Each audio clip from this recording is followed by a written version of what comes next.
Okay, so I just wanted to do a follow-up on what I was talking about before, and just flip this over real quick. And this is where I was quilting before, um, and when I came back and started filling it in, that frame, I had a purple lavender thread in the green areas, and as the more I quilted, the more I did not like that. I couldn't hardly see it, just did not look good to me.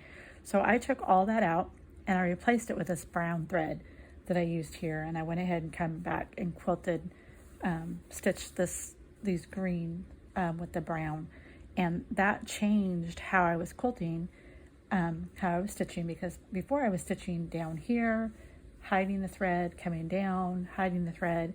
Well, now because I have this brown thread that I'm using in every single row, I can actually start and just quilt through in a vertical direction. It's very efficient. And so I'm going to just show you that when I put the frame, this is directly above where I was quilting before, so it's a very logical spot to quilt next. And I just overlap a little bit, sometimes just a very little bit, pull this back. But because I can't actually get 4 rows inside my frame, then I just go ahead and on something like this and just try to make it to where I can actually quilt, stitch very easily, with this first stitch without running into my frame. Okay, and then because I'm stitching these in a vertical position, as I stitch, I'm going to come up here, and I'm not going to turn around and come back. Then I can just leave this dangling, and I only use 1 needle. I don't load a bunch of needles and leave them on my quilt. I just leave the thread dangling. I have a tendency to lose needles, and I don't like that. So I'm going to go ahead and just show you this real quick. You just grab a thread and start stitching.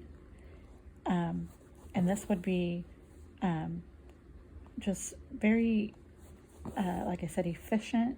And then it's also a fast start if you can quilt clear to the end and be in a position where you leave these threads. They're already basically loaded. I mean, they're not on your needle, but it's so quick to grab them and start stitching the next day or the next opportunity. And once again, I come under the seam through the layers, but as you can see, my needle easily reaches that, so I don't have to try to hide the little bit of thread as I pop up and find a better position when I, like before when I was trying to move around.